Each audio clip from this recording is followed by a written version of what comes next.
Discounting the movie, Slade remains the main villain for the Titans throughout the series. Appearing in over a fourth of the episodes, Slade grounds this pretty episodic show. Even if his name may have been censored from his comic book counterpart, there's no doubt that Slade represents one of the most terrifying threats in the show. In this video, we'll look at every single one of his appearances and break down what makes him such a perfect villain.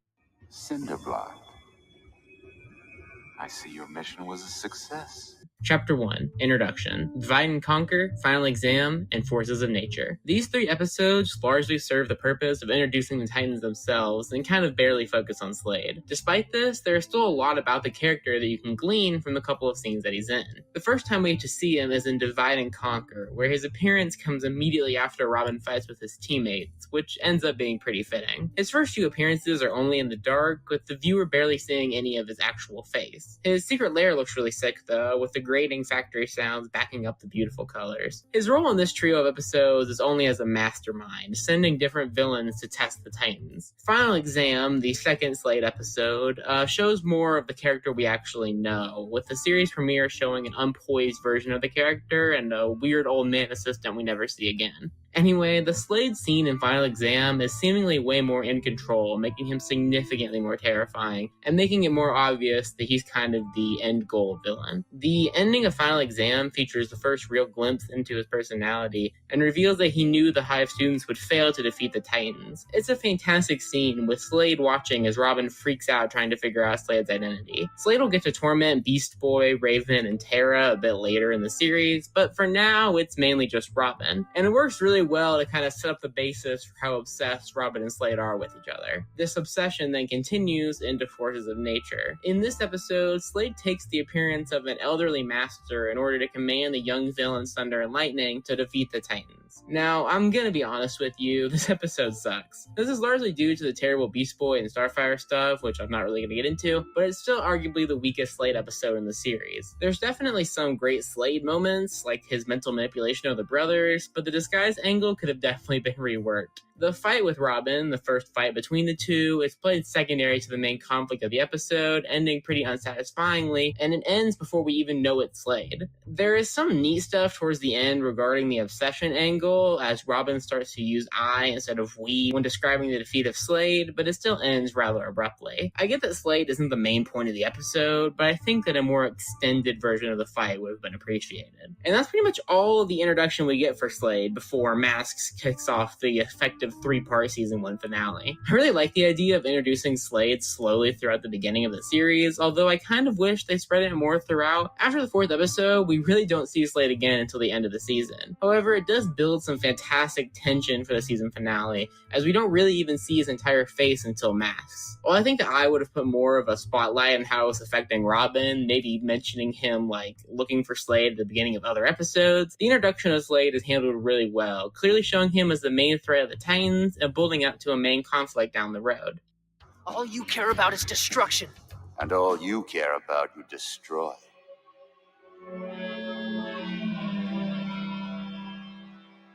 Chapter 2, Apprenticeship. Masks and Apprentice Parts 1 and 2. Alright, now we're getting to some good stuff. Masks opens up with this fantastic fight between the Titans and Slade's bots. I could go on and on about how great this fight is, but as you'll see as a trend in this video, if Slade's not actually in the fight, I kind of have to skip past it for time. Anyway, this fight does end quite symbolically, with Robin literally getting torn apart by his attachment to Slade and his attachment to his friends. And while Robin does end up picking his friends, he still checks on the bot first, not really seeing if Starfire is okay. This delusion of priorities continues throughout this episode, as Robin becomes completely obsessed. Robin masquerading as Red X is not really a twist. While I've seen the episode too many times to fully judge this, I can't really imagine anyone getting to the reveal without figuring it out. Despite this, the Red X plotline is still handled fantastically well. Robin becomes exactly what he despises, fully showing what he's willing to do to catch Slade. Slade, on the other hand, remains completely in control of the situation. In order for Slade to develop as the villain the show needs him to be, they need to show him being completely in control of the situation. And in this episode, he remains completely composed. The show really excels in making him the criminal mastermind they want him to be. The reveal that Slade knew that it was Robin is the best reveal of the episode, along with this line.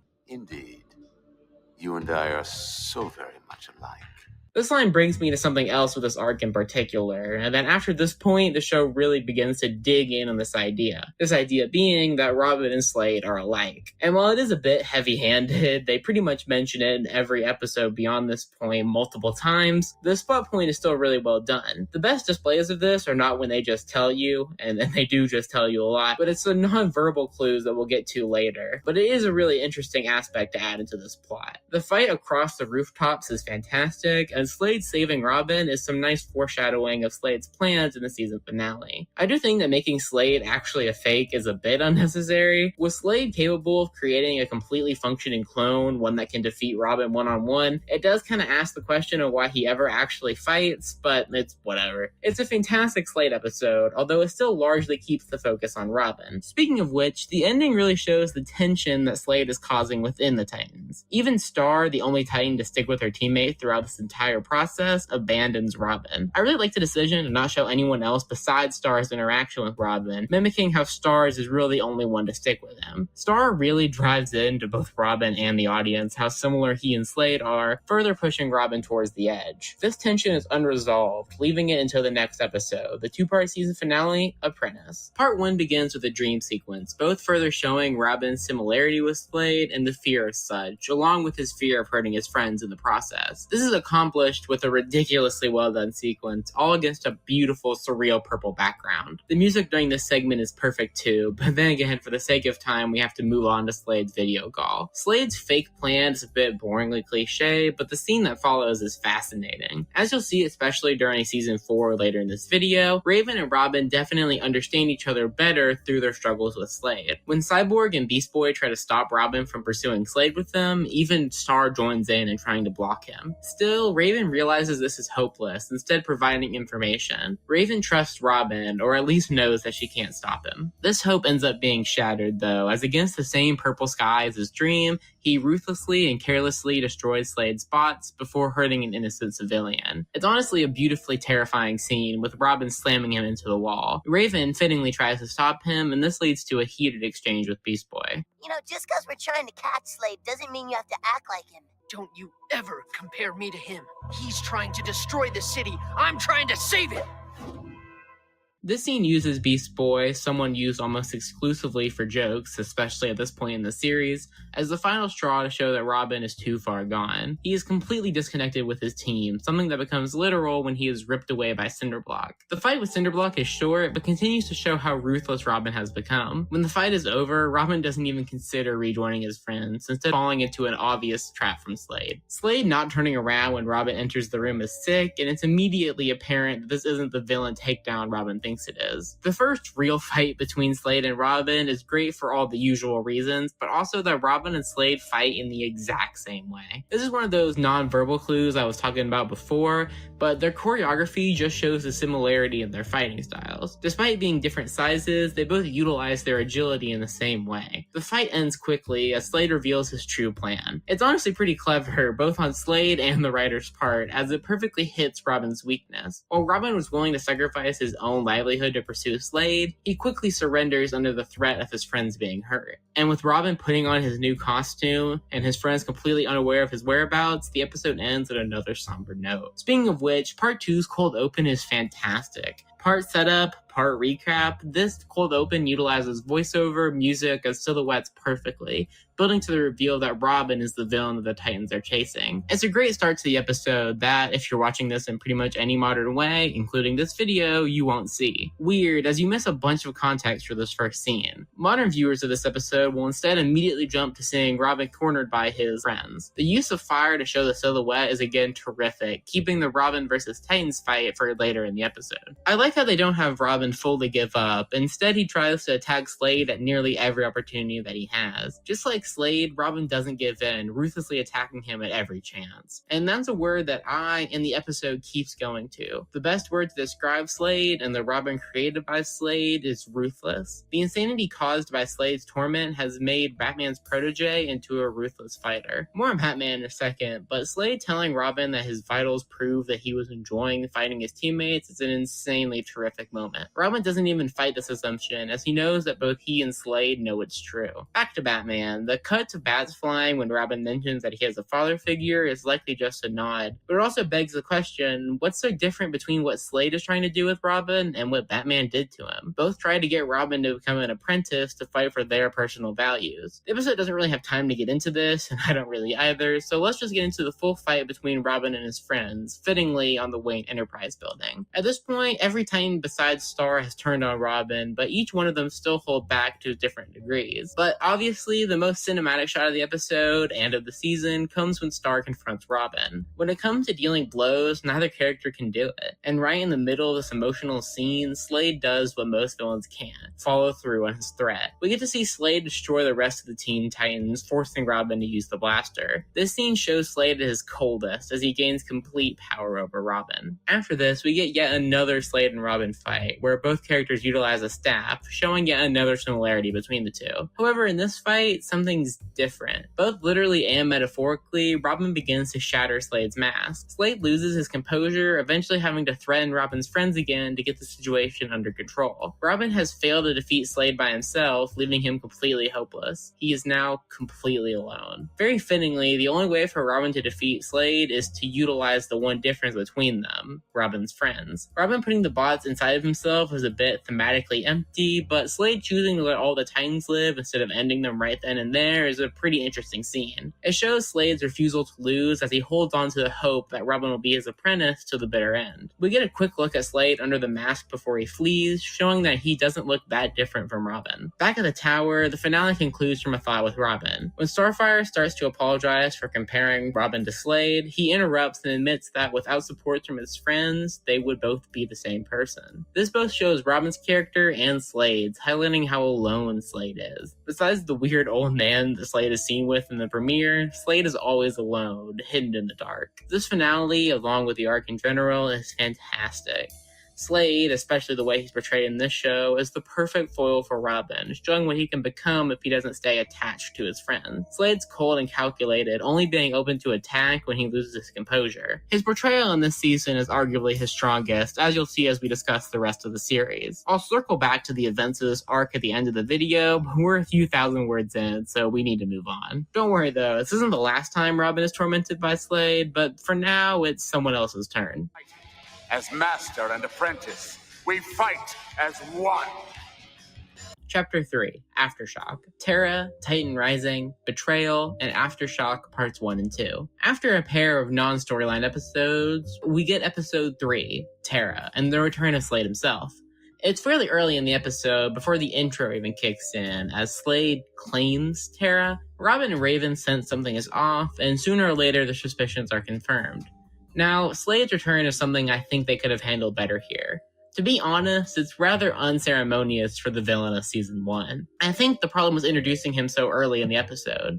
Other surprise appearances of the character, which I'll get to later in this video, handle it significantly better. Furthermore, I wish there was some kind of comment regarding Robin's obsession, but this is Terra's arc, so I'll let it slide.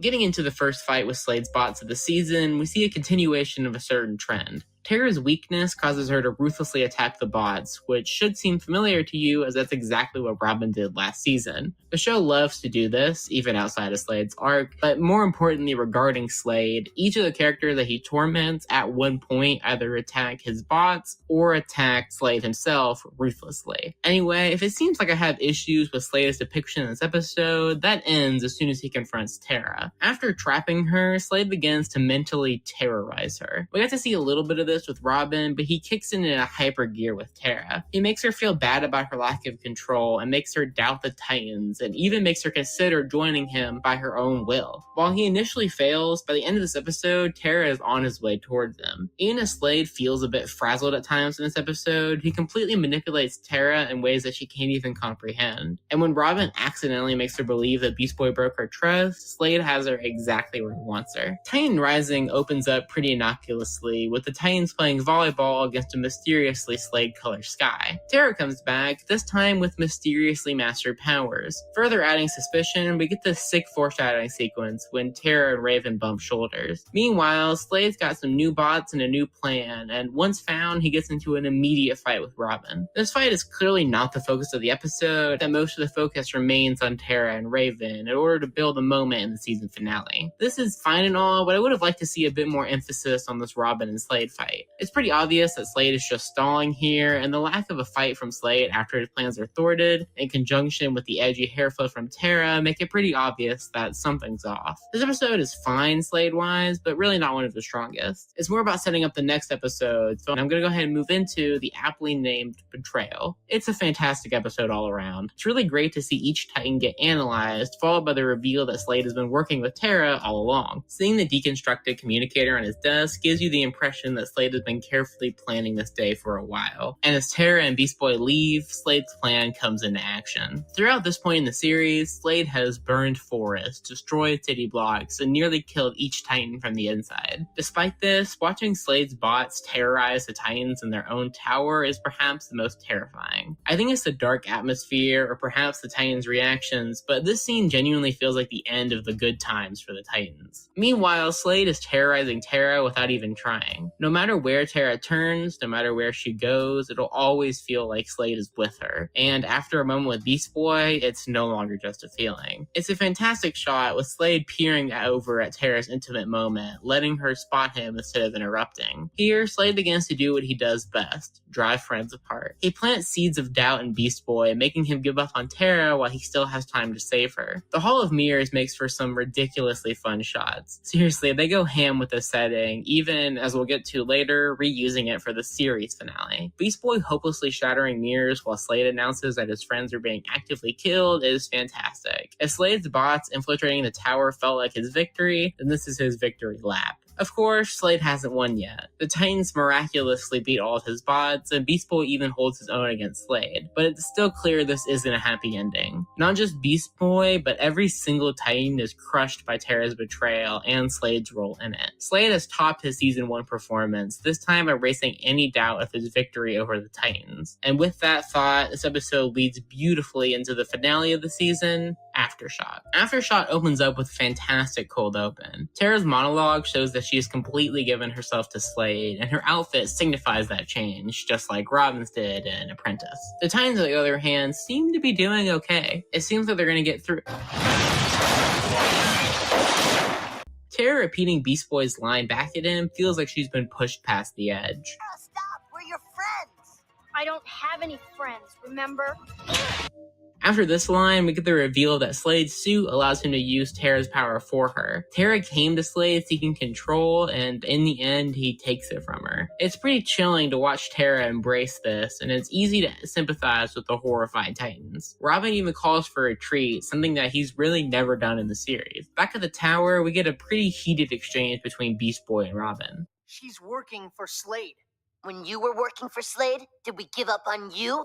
Robin immediately agreeing to give Terra another chance shows how Slade's torment has made Robin more forgiving and has allowed him to see past black and white. Of course, this doesn't end up working as we get a pair of some of the best fights in the entire series. First up is Raven versus Terra, which is ridiculously fantastic, easily a top 5 fight in the series, and you can talk me into it being the best of the show. Now, I call it Raven versus Terra, but in reality, while it's physically a 1v1, Slade plays a pretty big role, giving Terra advice on how to tear Raven down, and it's kind of implied that he's somewhat controlling her powers. Raven starts this fight physically and emotionally composed, and accordingly begins to thrash the weaker Terra. However, Slade encourages Terra to remind Raven of her moment of weakness. This is where Titan's rising, slow, and somewhat frustrating Raven and Terra stuff begins to be worth it. Terra continuously bugs Raven, bringing up her misguided trust and how she let emotion and friendship cloud her judgment. punishment. This video is about Slade, and I'm mostly trying to talk about Slade, but the choreography and visuals in this fight need to be mentioned. Seriously, it feels like a brutal fight, and both characters, especially Raven, feel like they're fighting for their lives. Seriously, there's no way to find this fight anything but fantastic, and it's Slade's constant voice in Tara's ear that makes it happen. Slade has mentally destroyed Robin, Tara, and Beast Boy, and in this relatively short fight, he easily adds Raven to the list. Robin's confrontation with Tara, I kind of struggle to call it a fight, is unfortunately positioned right after this all-time classic, but it's still a pretty enjoyable scene. Robin's introduction is sick, and the fence face pushing is pretty thematically pleasing, along with Tara brutally reminding Robin of his friend's demise. And just like that, it seems like the Titans are gone, and perhaps even more dire, Tara doesn't feel guilty about it at all. Slade has done with Tara what he could never do with Robin, make her appreciate his partnership. She enjoys being his apprentice and enjoys finally being accepted by someone even more. And it's this horrific realization that leads us into part 2. Another fantastic cold open. The show really excels at these tone setters. The lack of Titans continues the tone of desperation from the previous episode. However, as revealed at the end of part 1, the Titans haven't given up yet, and Slade's grip on Tara begins to slip. However, while Slade's effect on Tara is waning, his effect on the Titans has fully kicked in. They're no longer forgiving or careful when fighting Tara, and the way they're presented feels like they're the villains. We see this fight from Tara's perspective, like she's the protagonist, with the Titans surrounding her like ghosts from her past. Slade has kicked the empathy out of the Titans, and this leads to a complete thrashing of Tara. Tara tries to flee, but Slade does not accept her failure, instead punishing her as soon as she meets up with him. This may top the cake in regards to cold-bloodedness from Slade up to this point, as he beats up Tara in her greatest moment of weakness. Meanwhile, Beast Boy is seen ruthlessly attacking Slade's bots, which has pretty much become the indicator that a character has been pushed to their edge. Beast Boy enters Slade's lair completely dedicated to destroying Tara. Of course, this changes once he discovers that Tara herself has been completely destroyed, physically and emotionally, by Slade. The fight that follows is pretty odd, but still fascinating. It's another proxy Slade fight, this time even heavier than before. However, this one also has a pretty heavy emotional component, as while Beast Boy loses to Slade's physical control of Tara, he gives mental control back to her. Ultimately, Slade loses his second apprentice in the same way he lost his first: friendship.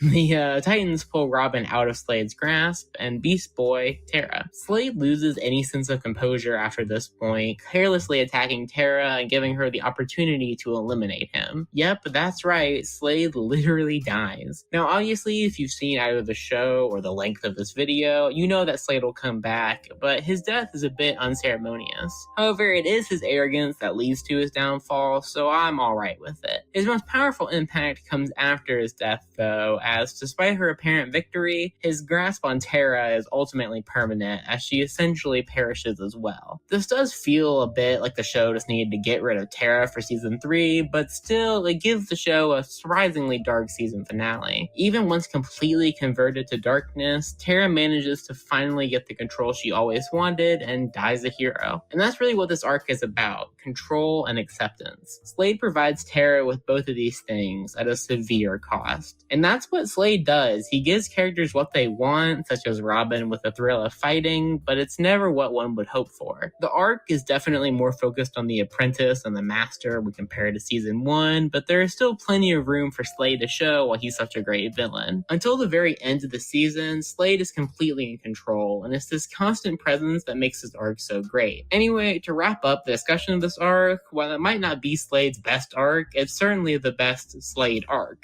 Tara's character occasionally outshines, but Slade's terrorization of pretty much every Titan, including Tara, is done fantastically well. Again, a bit more about the season at the very end of the video, but we're nearly 5,000 words deep and still have most of the series left to cover, so we kind of need to move. Alone again, Robin? As long as I'm around, you are never alone.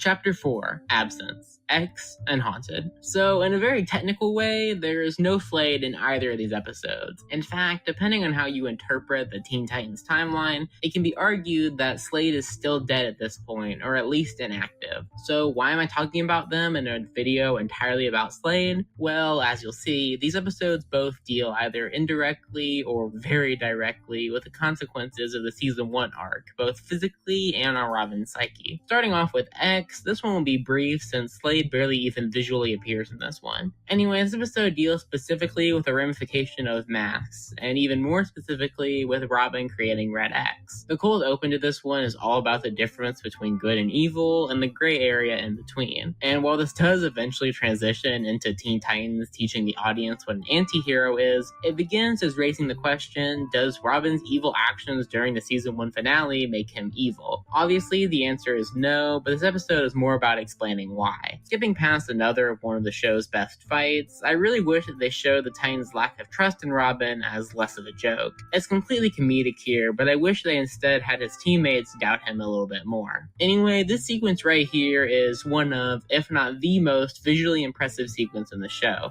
I mean, seriously, it's so smooth, it matches the audio perfectly, and it shows a beautifully symbolic representation of masks. I mean, I can literally go on and on about how much I love this scene, and it's definitely the scene I go back to most in the series, but this video is about Slade, and this episode really isn't. I like how it showed Robin sink back into using I when describing how to save the town, and the reveal that he used Enochium further showcases how desperate and reckless he was, but for most of the story focuses on the nature of good and evil rather than Slade's impact on Robin. Haunted, on the other hand, is kind of the most Slade-heavy episode in the series. However, as you know if you've seen the episode, this technically isn't Slade, which is very weird to think about, but it definitely shows some of Slade's nature. The most obvious example is the existence of the dust in the first place. Slade made this trap knowing that he might die, and that if he did die, that Robin would find his mask. It's honestly not dwelled on much within the episode, as Slade's influence on the events of the episode isn't fully revealed until the end, but Slade decided that even if he were to perish, he would want his legacy to be torturing Robin. Anyway, as you can probably tell, I'm really trying to keep this video talking about Slade, and technically, this episode doesn't feature him, instead focusing on his influence on Robin, which I've beaten to death by now. But just to speed round some stuff, Robin creates an eerily accurate representation of Slade, both in his cadence and action-wise, showing that he clearly remembers each encounter well. Slade berating Robin for being a failure is constructed by Robin. He uses Slade to represent his insecurity. And finally, Robin very quickly sinks back into not trusting his friends and obsessing over Slade. Clearly, he never got fully over it, and Tara's death just made it worse. This alone would make a really good episode, but it barely scratches the surface. There's a reason this episode is pretty much one of everyone's favorites. It's a beautiful episode that deserves a video of its own, but for now, we really do gotta move on. Both of these episodes show Slade's impact while he's away. The season really digs in on the idea that Robin is messed up because of Slade and that it's permanent.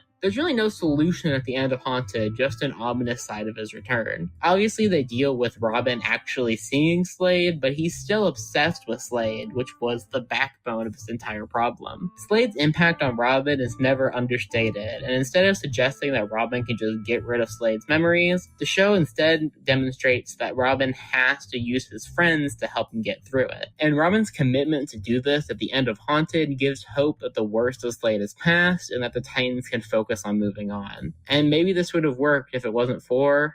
And no matter what you wish, no matter how you squirm, there is nothing you can do to stop it.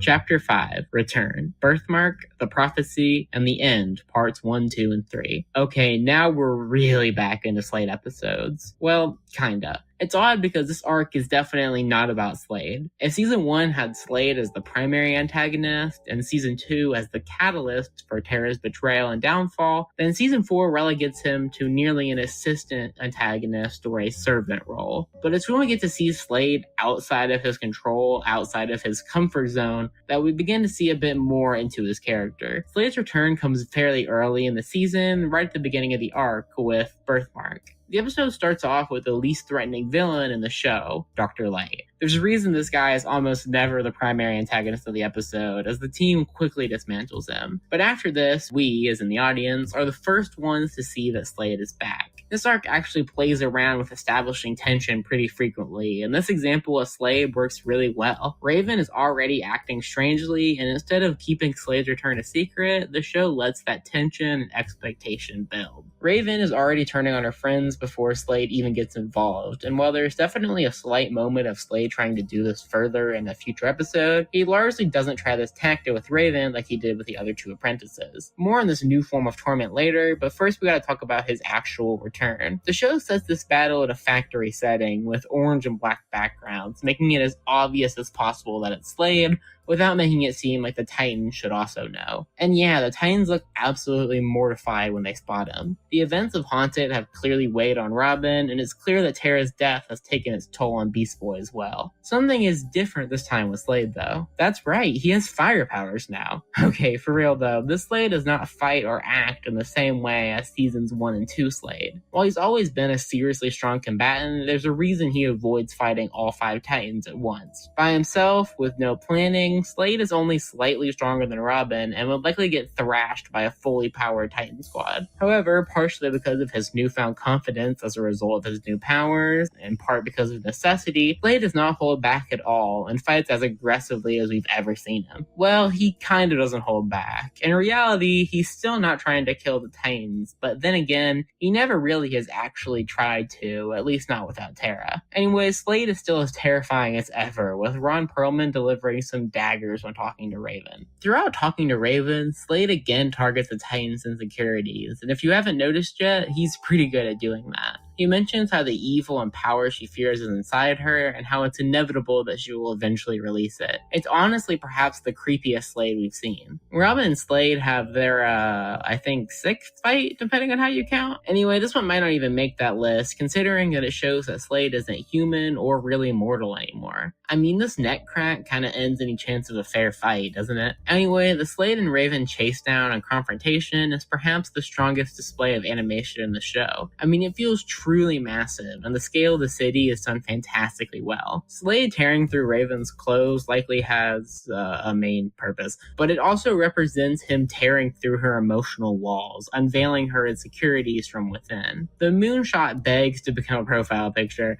and the ending line from Slade sets up the arc fantastically well. This episode does not have a happy ending. Slade declares the end is coming, Raven accepts it, and she continues to hide the truth from her teammates. It marks the beginning of a new Raven, one outwardly terrified of each day, and a new Slade, one that is less of an evil mastermind and more of an aggressive mercenary. Things are bad for the Titans, and that's a trend that will continue into the next episode. The prophecy opens up with the Titans' reaction to Slade's message, and it reflects the beginning of Masks. While Robin is still the one using technology to go insane over Slade, this time it's Raven having nightmares. Things go back to how they were before, but even worse. And when things feel like they just can't be any worse, Slade returns, this time with the goal of telling Raven's friends the truth about her. This sounds like a pretty weak plot, but it ends up working out pretty well. This is because the show doesn't really entirely remind itself of what's happening a good chunk of the time. More on that later, but first, another Slade fight. The dialogue before and during this one is more interesting than the actual fight itself, so we're gonna focus on that. Slade correctly guesses that Robin would be obsessing over the symbol and flat out tells him what it is. This is absolutely out of nowhere and further showcases Slade's newfound blunt approach. Slade isn't nearly as careful as he once was and feels even more dangerous than before. He also spends some time in this one talking to Raven, forcing her to tell her teammates. This isn't exactly explained, but it can be assumed that Slade is just continuing his series-long effort to cause tension within the team, or just working on the commands of Trigon. Either way, he dips for the next chunk of the episode,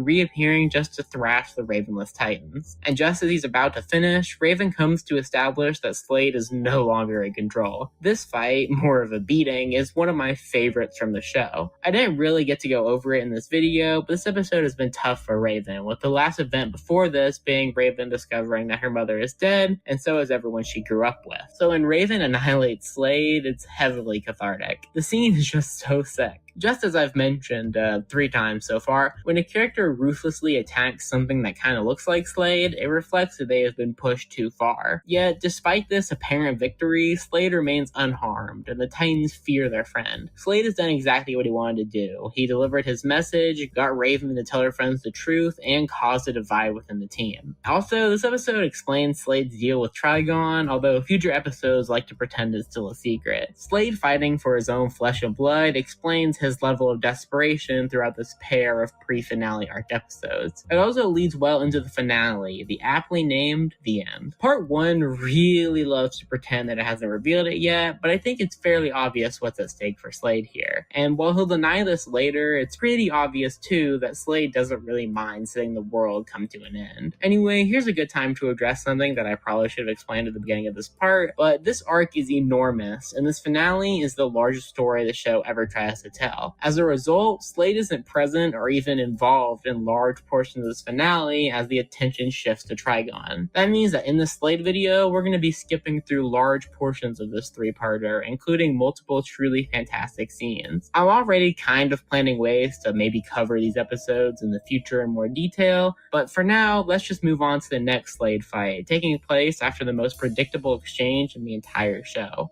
Oh yeah? You in what army?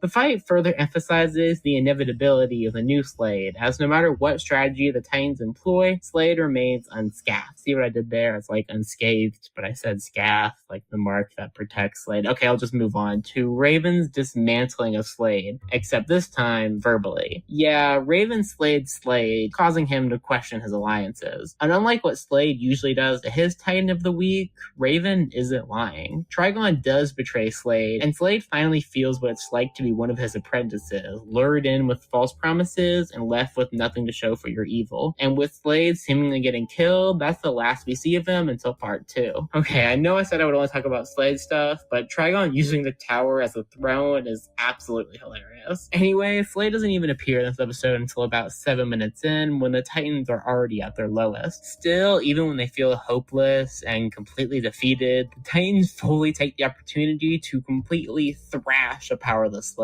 Beast Boy believes that Slade is responsible for the death of both Terra and Raven and does not hold back at all. Slade eventually offers to help, although he doesn't even pretend that it's just a nice deed. Anyway, with Raven stuck as a child and Beast Boy, Cyborg, and Star fighting their dark sides, the episode takes a detour to the River Styx in order to give us one final spotlight on Robin and Slade, this time as equals. Listen, I like Season 5 more than most people, and the actual series finale much more than most people, but this Slade and Robin stuff makes the end kind of a perfect finale. Robin confronts Slade about his life of evil and how everything he's ever done has only caused others to suffer. However, instead of relenting like every other show in existence would write Slade to do, this episode chooses to instead have Slade stand his ground. In fact, never once throughout any of this does Slade show a single sign of regret. The fight that they have back to back is immense fan service, and it just feels like the show is showing off how well they can depict these characters being similar to one another. As the fight begins to wind down, we get one final reveal, Slade's true face, kind of. And yeah, it reveals what we already know, that Slade is hardly human anymore. Soon after this, we get the final moment between Slade and the Teen Titan. Technically, after this scene, Slade never again speaks to a Titan in the show. And in this final scene, there's not actually a fight between Robin and Slade. Instead, there's a promise. The show spends a lot of time describing Robin's obsession with Slade, but it's a two-way street. Both of these characters are addicted to outthinking the other, and in their final moment, they swear to continue fighting. Robin even seems a bit disappointed that Slade doesn't try to double-cross him or anything. It's a bittersweet scene knowing that Season 5 doesn't expand on this in any way, but Season 5 is just kind of a mess, even if I think it's pretty solid. There's something else I want to touch on regarding this scene and the end of Slade's appearance in the show in general, but it kind of fits better in the conclusion, so I'll save it for the end of the video. There's not really a ton of Slade in Part 3, though. The fight against the guard is a sick fight, but most of that just comes from the thrill of seeing Slade fight someone besides a limber Titan. It's just really sick to see one final Slade all-out brawl, and it's genuinely amazing how the show manages to get the audience to root for his victory without actually redeeming him. When you watch him fight the guard, you forget that he's the same guy who killed Terra, tortured half of the Titans, and has pretty much caused the end of the world. Instead, you just see a guy fighting for his life. In the final fight with Trigon, Slade ends up saving the day a bit. Likely just revenge, or perhaps Slade realizing that he's screwed if Trigon isn't defeated as well, but it also feels like Slade just slightly repaying the favor to the Titans. Either way, after a pretty emphatic final line we ever hear from the character,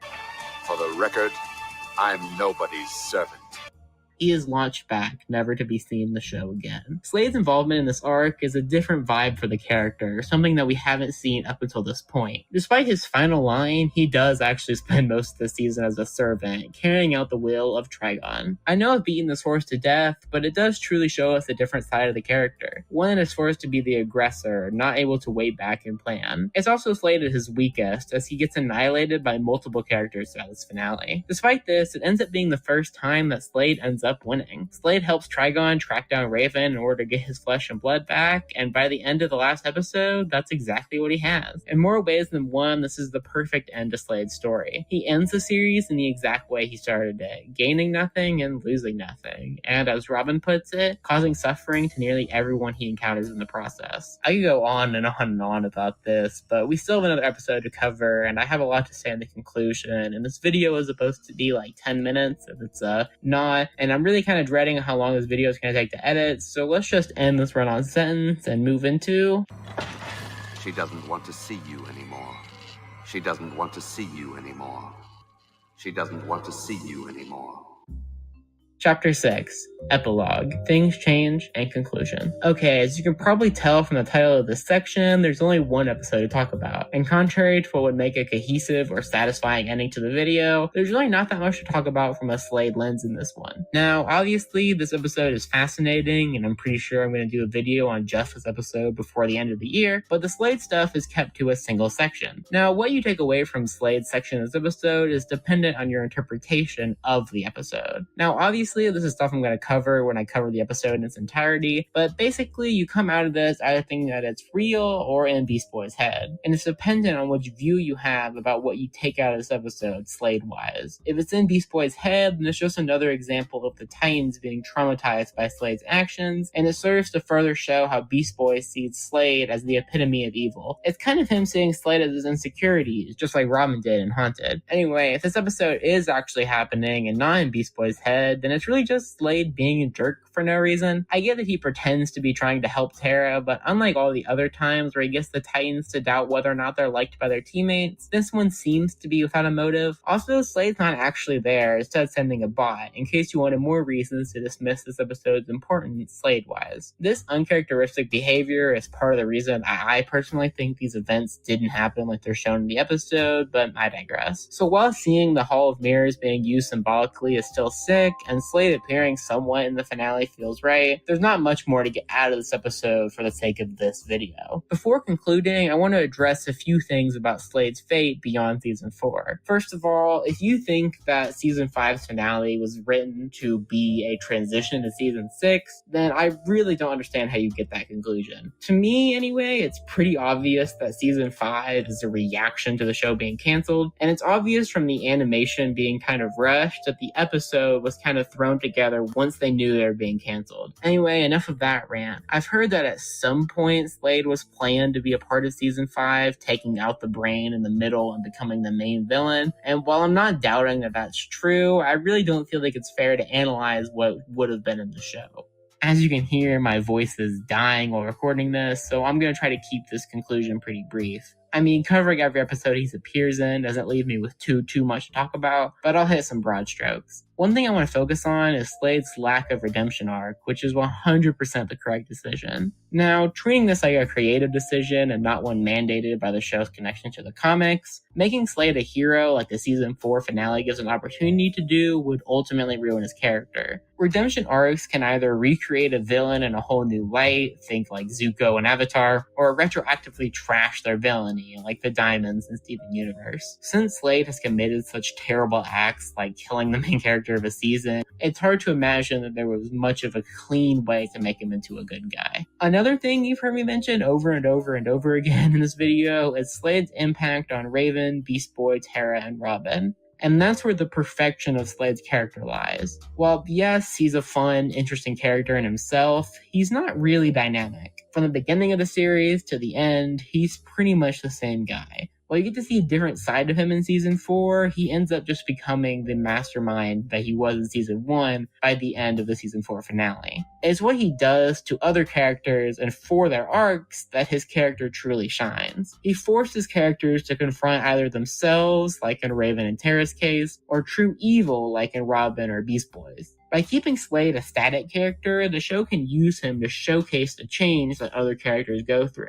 For example of what that vague sentence means, Tara eventually rejects Slade in Aftershock, not because he's changed, but because she has. That's why Raven is eventually able to somewhat get past his mental abuse, and while Robin is eventually able to somewhat get past his obsession with him. Slade tries to get each character to give into their impulses, and it's when they start being able to resist that impulse that you can see their characters change. Slade isn't my favorite character in Teen Titans, but he may be the most important. A lot of the villains in the show are gag characters or speechless monsters used just to have a villain in the episode. Slade, on the other hand, is one of the few human antagonists of the show, and it's this humanity that forces the Titans to confront theirs. That's why Slade is a masterclass in villainy. See what I did there? I connected to the title because it was the title of the.